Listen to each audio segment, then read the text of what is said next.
दुनिया के सारे झूठों का सम्मान समारोह रखा था, तो पहला पुरस्कार शायद उस इंसान को मिलेगा जिसने सबसे पहले कहा था आई लव यू, हमेशा याद रहूंगा। लेखक मल्होत्रा अक्सर कहा करते थे इंसान की सबसे बड़ी त्रासदी ये नहीं कि लोग झूठ बोलते हैं, बल्कि ये है कि सबसे खूबसूरत झूठ हमेशा सबसे मीठी आवाज में बोला जाता है। एक शाम बारिश की हल्की फुहार पड़ रही थी। सड़क किनारे चाय की दुकान पर बैठे मल्होत्रा लोगों को देख रहे थे। कोई फोन पर मुस्कुरा रहा था, कोई रो रहा था, कोई किसी का इंतजार कर रहा था। तब भी उनकी नजर सामने बैठे एक लड़के पर पड़ी। उसके मोबाइल की स्क्रीन बार बार जल रही थी। हर 5 सेकंड में वो व्हाट्सएप खोलता, फिर बंद कर देता, फिर खोलता। उसकी आंखों में उम्मीद थी, लेकिन हर बार वही एक लाइन दिखाई देती, शी। रिप्लाई नहीं। मल्होत्रा मुस्कुराए नहीं। उन्होंने गहरी सांस ली, धीरे से अपनी डायरी निकाली और पहला वाक्य लिखा, आजकल प्रेम कम और नोटिफिकेशन ज्यादा धड़कते हैं। यहीं से शुरू हुई आरव की कहानी।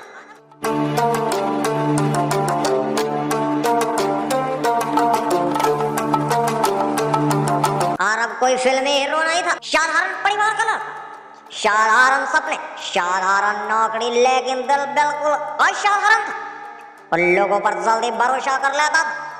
और शायद यही उसकी सबसे बड़ी गलती थी। एक दिन इंस्टाग्राम पर उसकी मुलाकात नायरा से हुई। पहले लाइक, फिर रील, फिर स्टोरी, फिर चैट और धीरे धीरे दिन की शुरुआत और रात का अंत दोनों एक दूसरे के गुड मॉर्निंग और गुड नाइट से होने लगा। एक दिन नायरा ने अचानक लिखा, तुम ना बाकी लड़के जैसे नहीं हो। आरव के चेहरे पर मुस्कान आ गई। उसे क्या पता था यही लाइन नायरा से पहले भी कई लोगों को भेज चुकी थी, लेकिन प्यार में पड़े लोग इतिहास नहीं पढ़ते, वो सिर्फ भविष्य के सपने देखते हैं। कुछ महीने बाद नायरा ने पहली बार कहा आई लव यू। आरव को लगा जैसे पूरी दुनिया जीत ली। उसे लगा अब कुछ नहीं बदलेगा, लेकिन लेखक मल्होत्रा कहते हैं रिश्ते उस दिन नहीं टूटते जिस दिन लोग अलग होते हैं। रिश्ते उस दिन टूटने शुरू हो जाते हैं जिस दिन भरोसे की जगह आदत ले लेती है। शुरुआत के दिनों में हर घंटे कॉल होती थी, 2-2 घंटे वीडियो कॉल, हर छोटी बात सांझा होती। फिर धीरे धीरे कॉल छोटी होने लगी, मैसेज देर से आने लगे और बहाने लंबे। एक दिन आरव ने पूछा इतनी देर से रिप्लाई क्यों? उधर से जवाब आया फोन साइलेंट पर था। आरव ने मान लिया क्योंकि प्रेम सवाल नहीं करता, विश्वास कर लेता है। लेकिन अगले दिन फिर वही, तीसरे दिन भी वही, एक सप्ताह बाद भी वही, हर बार नया बहाना, लेकिन अंत एक ही, फोन साइलेंट पर था। मल्होत्रा ने डायरी में लिखा दुनिया का सबसे लंबा साइलेंट मोड अक्सर रिश्तों में ही मिलता है। धीरे धीरे नया खेल शुरू हुआ। नायरा हर बात पर कहती अगर मुझसे प्यार करते हो तो, यहीं से प्रेम ब्लैकमेल बन गया। अगर मुझसे प्यार करते हो तो पासवर्ड दो, अगर प्यार करते हो तो लोकेशन ऑन रखो, अगर प्यार करते हो तो उस लड़की को अनफॉलो करो। आरव हर बार हाँ कहता गया। उसे लगता था यही प्यार है, लेकिन उसे नहीं पता था जहाँ विश्वास की जगह शर्तें आ जाए वहाँ प्रेम नहीं डर रहता है। एक रात नायरा ने उसकी पुरानी चैट का स्क्रीनशॉट भेजा और लिखा अगर मेरी बात नहीं मानी तो ये सब सबको भेज दूंगी। आरव के हाथ कांप गए। जिस चैट को वो यादें समझता था वही अब हथियार बन चुकी थी। मल्होत्रा ने लिखा आजकल लोग तस्वीरें कम और सबूत ज्यादा संभाल कर रखते हैं। आरव पूरी रात सो नहीं पाए। सुबह ऑफिस पहुंचा, लेकिन काम में मन नहीं लगा। सहकर्मी ने पूछा क्या हुआ? वो मुस्कुराया, कुछ नहीं, बस मन नहीं लग रहा। उसे नहीं पता था ये सिर्फ उसका दर्द नहीं था, ये आज की पूरी पीढ़ी की सबसे आम बीमारी बन चुकी थी। काम में मन नहीं, घरों में मन नहीं, किताब में मन नहीं, अपने आप में भी मन नहीं, क्योंकि मन किसी और की ऑनलाइन लाइट में अटक गया था। उस शाम फिर व्हाट्सएप खुला, नायरा ऑनलाइन थी लेकिन जवाब नहीं। कुछ देर बाद ऑफलाइन, फिर ऑनलाइन, फिर ऑफलाइन और आखिर में फिर वही सीन। आरव देर तक स्क्रीन देखता रहा। उसे लगा शायद अगला मैसेज आएगा, लेकिन नहीं आया। उसने पहली बार महसूस किया कभी कभी सबसे ज्यादा तो खामोशी करती है। उस रात लेखक मल्होत्रा ने अपनी डायरी बंद करते हुए लिखा रिश्ते खत्म होने से पहले संकेत देना शुरू कर देते हैं। समस्या ये है कि प्रेम में डूबा इंसान संकेत नहीं सिर्फ उम्मीद करता है। आरब को अभी नहीं पता था कि ये तो सिर्फ शुरुआत थी, आगे उसे ब्लैक लिस्ट, लास्ट सीन, कसम, साइलेंट और अनदेखे संदेशों की ऐसी दुनिया में प्रवेश करना था जहां सबसे महंगी चीज प्रेम नहीं, मानसिक शांति होती। रात के लगभग 12 बज चुके थे। आरब की आंखें मोबाइल की स्क्रीन पर टिकी थी। हर कुछ सेकंड में वो व्हाट्सएप खोलता फिर बंद कर देता। उसे यकीन था कि नायरा का संदेश आएगा। शायद वो व्यस्त होगी, शायद नाराज होगी, शायद नेटवर्क की समस्या होगी, लेकिन सच अक्सर शायद के पीछे नहीं छिपा होता है। करीब 1 बजे नायरा का एक छोटा सा मैसेज आया, सो जाओ, बहुत थक गई, कल बात करेंगे, बस इतना ही। आरब ने मुस्कुराकर ठीक है, अपना ध्यान रख लिख दिया। उधर से कोई जवाब नहीं आया। कुछ देर बाद उसने देखा नायरा फिर से ऑनलाइन थी। आरब के दिल में एक सवाल उठा, लेकिन उसने खुद ही सवाल को दबा दिया। प्रेम में पड़े लोग अक्सर अपने ही सवालों का गला घोट देते हैं ताकि रिश्ता जिंदा रहे। अगले दिन ऑफिस में भी उसका ध्यान काम पर नहीं था। कंप्यूटर की स्क्रीन सामने थी, लेकिन दिमाग मोबाइल में अटका था। तब भी उसके पुराने मित्र विवेक ने पूछा, सब ठीक है? आरब ने मुस्कुराकर कहा, हाँ, बस नींद कम हुई है। विवेक ने उसकी आंखों में झांकते हुए कहा, झूठ बोल रहे हो, इंसान की आंखें हमेशा सच बता देती है। आरब चुप रहा।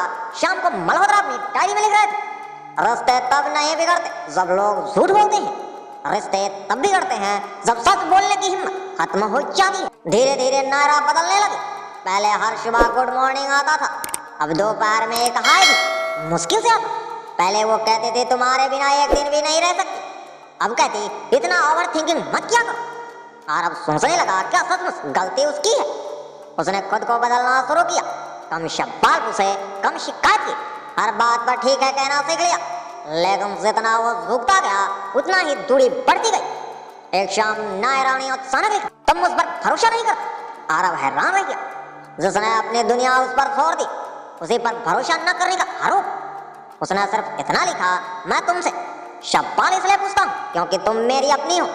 जवाब आया, अगर अपनी समझते हो तो हर बात का हिसाब मत मांगा कर। आरब देर तक स्क्रीन देखता रहा। उसे महसूस किया कि अब बातचीत में अपनापन कम और तर्क ज्यादा हो गए। कुछ दिनों बाद नायरा ने कहा, हमारी चैट डिलीट मत करना। आरब ने मुस्कुराकर पूछा, क्यों? वो बोली, यादें, लेकिन मल्होत्रा लिखते हैं हर इंसान यादें नहीं संभालता, कुछ लोग साबूत भी संभालते हैं, फर्क सिर्फ नियत का होता है। समय बीतता गया। एक दिन आरब ने देखा कि उसकी भेजी हुई तस्वीर पर कोई प्रतिक्रिया नहीं आई, लेकिन उसी समय नायरा सोशल मीडिया पर पूरी तरह सक्रिय थी। उसके भीतर पहली बार भरोसे में दरार पड़ी। उस रात उसने खुद से पूछा, क्या मैं उसके जीवन की प्राथमिकता हूँ या सिर्फ उसकी सुविधा? इस सवाल का जवाब उसके पास नहीं था, लेकिन उसकी खामोशी ही सबसे बड़ा जवाब बनती जा रही थी। मल्होत्रा ने अपनी डायरी का एक नया पन्ना खोला और लिखा, राष्ट्रीय झूठ, आई लव यू। फिर दूसरी पंक्ति लिखी, राष्ट्रीय ब्लैक में स्क्रीन शॉट्स। फिर तीसरी, राष्ट्रीय बीमारी, मन नहीं लग रहा। उन्होंने कलम रोक दी। उन्हें लगा ये सिर्फ शब्द नहीं, ये आज की पीढ़ी की अधूरी प्रेम कथा का शब्दकोश। उधर आरब अब भी उसी रिश्ते को पहचानने में लगा था जो धीरे धीरे उसकी उंगलियों से रेत की तरफ फिसल रहा था। उसे अभी भी उम्मीद थी कि सब पहले जैसा हो जाएगा, लेकिन उसे ये नहीं पता था कि कुछ रिश्ते टूटने से पहले मुस्कुराना सीख जाते हैं और कुछ लोग छोड़ने से पहले प्यार जताना। उस रात मोबाइल फिर चमका। आरब ने तुरंत स्क्रीन खोली। नायरा का संदेश था, हमें कुछ समय के लिए दूरी रखनी चाहिए। आरब का दिल जैसे धड़कना भूल गया। उसे समझ नहीं आया कि ये दूरी कुछ दिनों की है या हमेशा की। वो देर तक उसी संदेश को देखता रहा और उसी क्षण लेखक मल्होत्रा ने अपने डायरी में लिखा, हर कहानी का अंत अलविदा से नहीं होता, कुछ कहानियां सिर्फ एक छोटे से संदेश से खत्म हो जाती है। आरब को अभी ये नहीं मालूम था कि उसके जिंदगी का सबसे कठिन अध्याय अब शुरू होने वाला है। सुबह की पहले किरण खिड़की से कमरे में आई, लेकिन आरब के लिए रात अभी खत्म नहीं हुई थी। पूरी रात वो करवटें बदलता रहा। नायरा का आखिरी संदेश, हमें कुछ समय के लिए दूरी रखनी चाहिए, उसके दिमाग में हथौड़े की तरह गुजर रहा था। उसने कई बार मोबाइल उठाया, कई बार साइट खोली, कई बार कुछ लिखकर मिटा दिया। आखिर उसने सिर्फ एक संदेश भेजा, अगर मुझसे कोई गलती हुई है तो बता दो, मैं उसे सुधार लूंगा। संदेश चला गया, 2 नीले टिक भी आ गए, लेकिन जवाब नहीं आया। आरब समझ गया कि कभी कभी इंसान का सबसे बड़ा अपराध कोई गलती नहीं होता, बल्कि किसी से जरूरत से ज्यादा प्यार करना होता है। उधर लेखक मल्होत्रा अपनी डायरी में लिख रहे थे, जिस रिश्ते में एक व्यक्ति हमेशा माफी मांगता रहे और दूसरा हमेशा फैसला सुनाता रहे, वो रिश्ता नहीं अदालत बन जाता है। 3 दिन बीत गए, नायरा का कोई संदेश नहीं, कोई कॉल नहीं, कोई हालचाल नहीं। चौथे दिन अचानक उसका फोन बजा, स्क्रीन पर नाम चमका, नायरा। आरब का चेहरा खिल उठा, उसने तुरंत कॉल उठाई, हेलो कैसी हो? उधर से ठंडी आवाज आई, सीधे मुद्दे पर आते हैं। आरब चुप हो गया, तुम मेरे पुरानी चैट और फोटो डिलीट कर दो। क्यों? क्योंकि मुझे अच्छा नहीं लगता कि कोई उन्हें रखे। आरब मुस्कुराया, मैं उन्हें यादों की तरह संभाल कर रखा है। नायरा बोली, अगर तुमने डिलीट नहीं किया तो मेरे पास भी सब कुछ है, स्क्रीनशॉट, वॉइस नोट, तस्वीरें, जरूरत पड़ी तो सब दिखा दूंगी। कुछ पल के लिए समय जैसे थम गया। जिस भरोसे पर रिश्ता बना था, उसी भरोसे की आज हथियार बना दिया गया था। फोन कट गया। आरब देर तक मोबाइल को देखा। उसे पहली बार महसूस किया कि डिजिटल दुनिया में सबसे खतरनाक हथियार तलवार नहीं, स्क्रीन शॉट होता है। मल्होत्रा ने लिखा, सब प्रेम शपथ मांगने लगे और यादें हथियार बनने लगे। तो समझ लेना कि रिश्ता अपनी आत्मा खो चुका है। उस शाम विवेक उसके घर आया। उसने आरब की हालात देखी और बोला, क्या बात है? पहली बार आरब टूट गया। उसने पूरी कहानी सुना दी।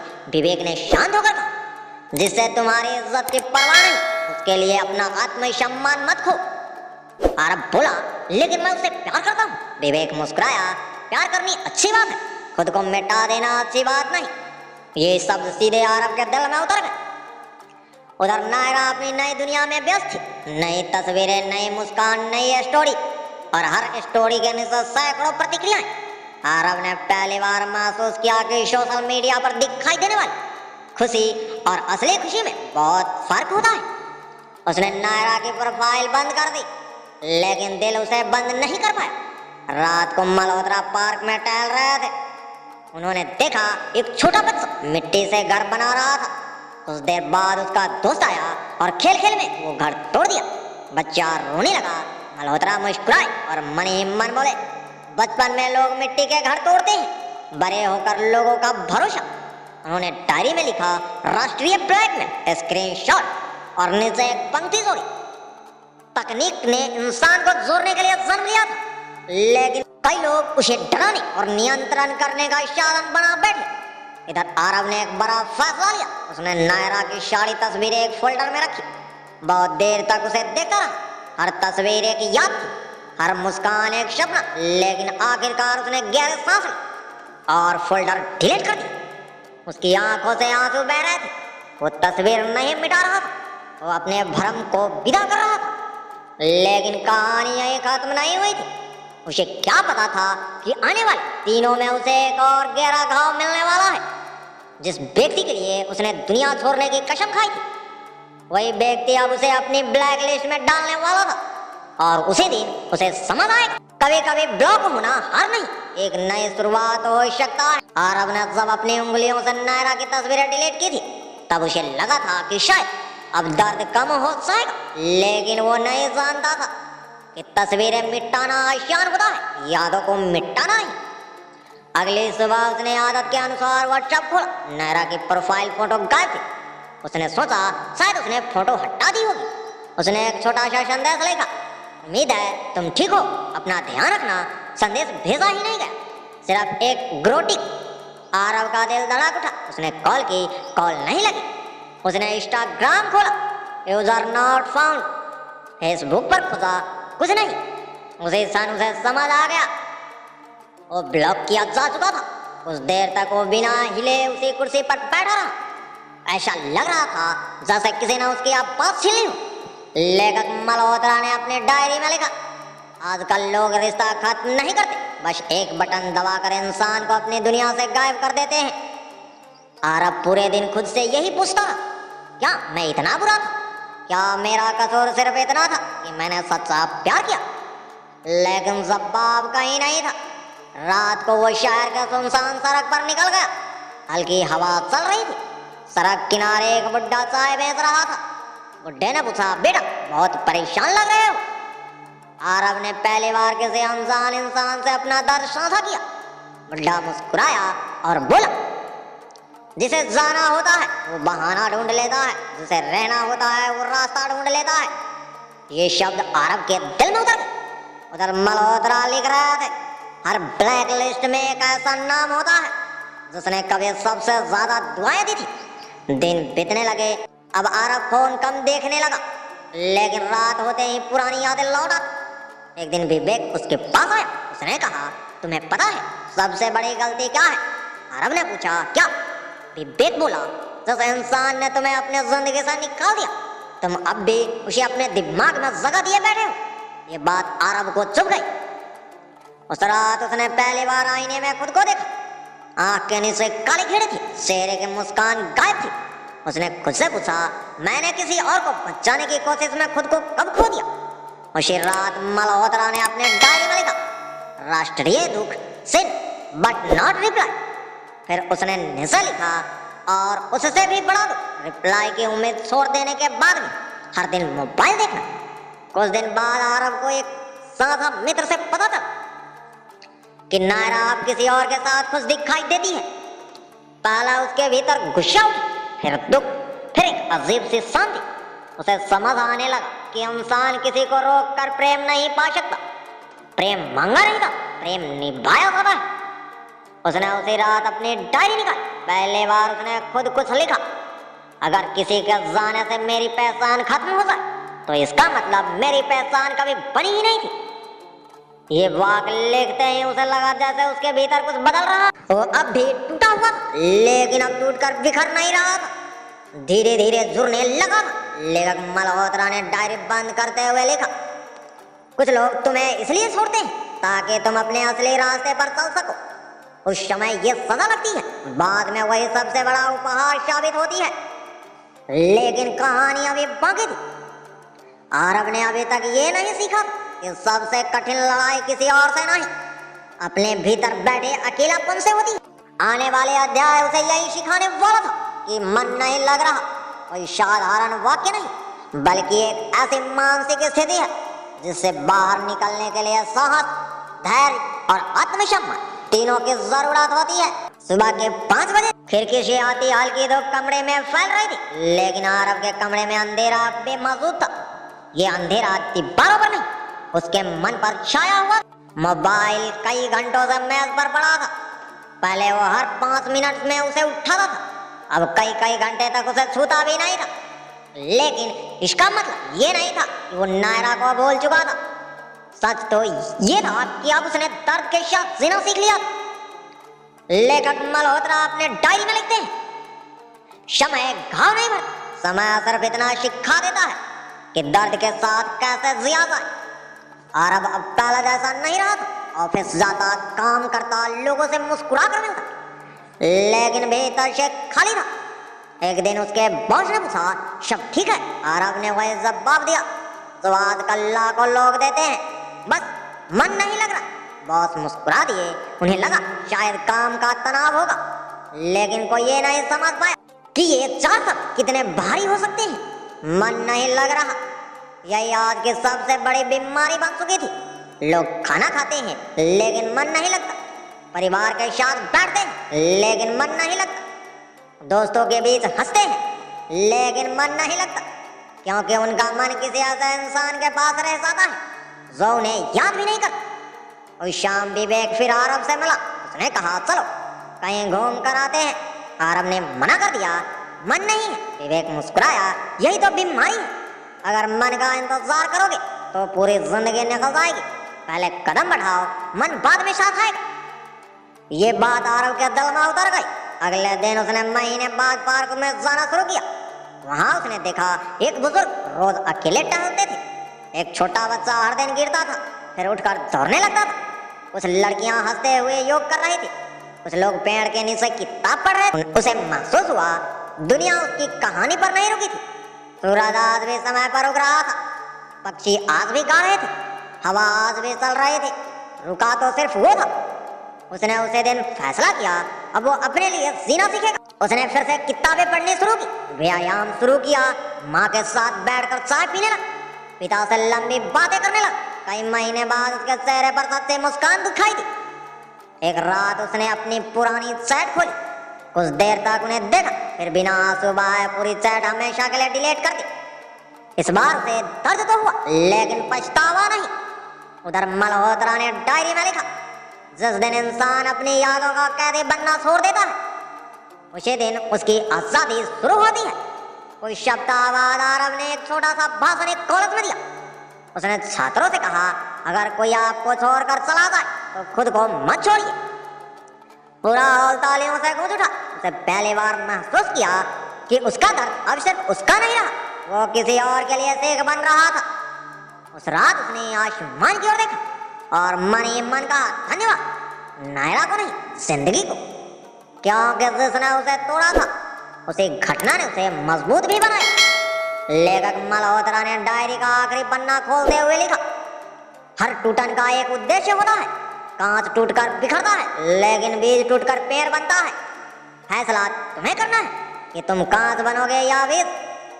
अब कहानी अपने अंतिम पड़ाव पर, जहां आरव और नायरा की कहानी का अंत नहीं बल्कि जीवन का सबसे बड़ा सत्य सामने आने वाला। और वहीं लेखक मल्होत्रा बताएंगे कि क्यों फोन साइलेंट पर था केवल एक बहाना नहीं बल्कि कई रिश्तों का अंतिम आभास बन चुका। सर्दियों की एक शांत सुबह थी, लगभग एक वर्ष बीत चुका था जिस आरव की सुबह कभी किसी के गुड मॉर्निंग संदेश से शुरू होती थी, अब उसकी शुरुआत सूर्योदय, व्यायाम और अपने डायरी के कुछ पन्नों से होती थी। वो बदल चुका था, अब वो किसी के ऑनलाइन आने का इंतजार नहीं करता था, वो अपने जिंदगी जीना सीख चुका। लेखक मल्होत्रा अक्सर कहा करते, जब इंसान खुद से प्रेम करना सीख जाता है तब दुनिया की कोई भी धोखा उसे हमेशा के लिए नहीं तोड़ सकता। एक दिन आरव अपने शहर के पुस्तक मेले में गए। वहां लोगों की भीड़ थी, किताबें की खुशबू थी, लेखक की बातचीत थी। उसी भीड़ में अचानक उसकी नजर एक परिचित चेहरे पर पड़ी। वो नायरा थी। दोनों की नजरें मिली, कुछ पल के लिए समय जैसे रुक गया। नायरा धीरे धीरे उसकी ओर बढ़ी, उसके चेहरे पर पहले जैसी चमक नहीं थी। उसने धीमी आवाज में कहा, कैसे हो? आरव मुस्कुराया, बहुत अच्छा हूँ। नायरा ने पूछा, अब भी मुझसे नाराज हो? आरव ने शांत स्वर में कहा, नहीं, नाराजगी वहां होती है जहां उम्मीद बची हो। मैंने तुम्हें बहुत पहले माफ कर दिया। ये सुनकर नायरा कुछ क्षण चुप रही, फिर बोली, मैंने तुम्हारे साथ अच्छा नहीं किया। आरव ने उसकी बात बीच में नहीं काटी, वो सिर्फ सुनता रहा। नायरा की आंखों में नमी थी। उसने कहा, उस समय मुझे लगता था कि मेरे पास बहुत विकल्प है। जो तुम्हारे साथ किया वही बाद में किसी और ने मेरे साथ किया। तब समझ आया कि विश्वास टूटने का दर्द क्या होता है। आरव ने गहरे सांस लिए। उसने कहा, जिंदगी सबसे बड़ी शिक्षक है। ये देर से सिखाती है लेकिन सिखाते जरूर है। दोनों कुछ देर तक खामोश रहे, फिर नायरा हल्की मुस्कान के साथ बोली, याद है मैं हमेशा कहती थी कि फोन साइलेंट पर था। आरव भी मुस्कुरा दिया। उसने कहा, हाँ याद है। नायरा ने सर झुका लिया। सच ये था कि फोन साइलेंट पर नहीं था, मेरा मन उस रिश्ते से साइलेंट हो चुका था। मुझ में सच बोलने की हिम्मत नहीं। आरव ने पहली बार महसूस किया कि कुछ स्वाकारती देर से आती है लेकिन इंसान के भीतर का बोझ हल्का कर देती है। उसने कहा, काश उस समय तुम यही सच कह देती, शायद दर्द तो होता लेकिन धोखे जैसा नहीं लगता। नायरा की आंखों से आंसू बह निकले, लेकिन इस बार आरव के भीतर कोई तूफान नहीं उठा, क्योंकि वो अब अतीत में नहीं वर्तमान में जीना सीख चुका था। दोनों ने एक दूसरे को शुभकामनाएं दी, फिर अपने अपने रास्ते चल पड़े। कोई वादा नहीं, कोई शिकायत नहीं, कोई उम्मीद नहीं, सिर्फ एक शांत बेताई। उसे शाम लेखक मल्होत्रा ने अपने डायरी का अंतिम पन्ना खोला और लिखा, राष्ट्रीय दूत, आई लव यू, जब दिल में सच्चाई ना हो। राष्ट्रीय ब्लैकमेल, स्क्रीनशॉट, जब भरोसा हथियार बन जाए। राष्ट्रीय बीमारी, मन नहीं लग रहा, जब इंसान खुद को भूल जाए। राष्ट्रीय भोजन, कसम से छोड़कर नहीं जाऊंगा अगर निभाने का इरादा ही ना हो। राष्ट्रीय दुख, सिन बट नॉट रिप्लाई, जब उम्मीद रोज मरती रहे। राष्ट्रीय आतंक, मुझसे पूछे क्यों नहीं हो, जब ये संवाद की जगह आरोप ले ले। राष्ट्रीय बेवफाई, ब्लॉक लिस्ट। जब एक बटन रिश्तों से बड़ा हो जाए, राष्ट्रीय झूठ फोन साइलेंट पर था, जबकि सच्चाई सिर्फ इतनी थी कि सामने वालों की अहमियत कम हो चुकी थी। मल्होत्रा ने कलम बंद की और अंतिम पंक्ति लिखी, रिश्ते मोबाइल की बैटरी की तरह नहीं होते जो चार्ज कर लिया जाए। रिश्ते पौधे की तरह होते हैं, उन्हें समय, विश्वास, सम्मान और सच्चाई चाहिए। इनमें से एक विशेष कम हुई तो रिश्ता धीरे धीरे सूख जाता है। जीवन में हर व्यक्ति आएगा और जाएगा। कुछ लोग आपको खुशी देंगे, कुछ लोग आपको दर्द देंगे, लेकिन दोनों ही आपको कुछ ना कुछ सिखा कर जाएंगे। किसी के जाने के बाद अपनी कीमत मत भूलिए। जिस इंसान ने आपको छोड़ दिया, उसके पीछे अपनी पूरी जिंदगी मत छोड़ दीजिए। सच्चा प्रेम कभी ब्लैकमेल नहीं करता, डराता नहीं, अपमानित नहीं करता और बहानों पर नहीं चलता। जहाँ सम्मान, विश्वास और सच्चाई हो, वहीं प्रेम है। और जहाँ हर दिन बहाने, झूठ और अनदेखी हो, वहाँ रुकना नहीं, आगे बढ़ जाना ही सबसे बड़ा साहस है। तो दोस्तों, कैसी लगी ये कहानी आप सभी को? हमें कमेंट में जरूर बताएं और दोस्तों के साथ ज्यादा से ज्यादा शेयर करना ना भूलें और साथ में हमारे चैनल को सब्सक्राइब करना बिल्कुल ना भूलें, ताकि ऐसे ही मजेदार कहानियां आप सभी से मिस ना हो। तो चलिए मिलते हैं किसी अन्य कहानी में। जय हिंद, जय भारत।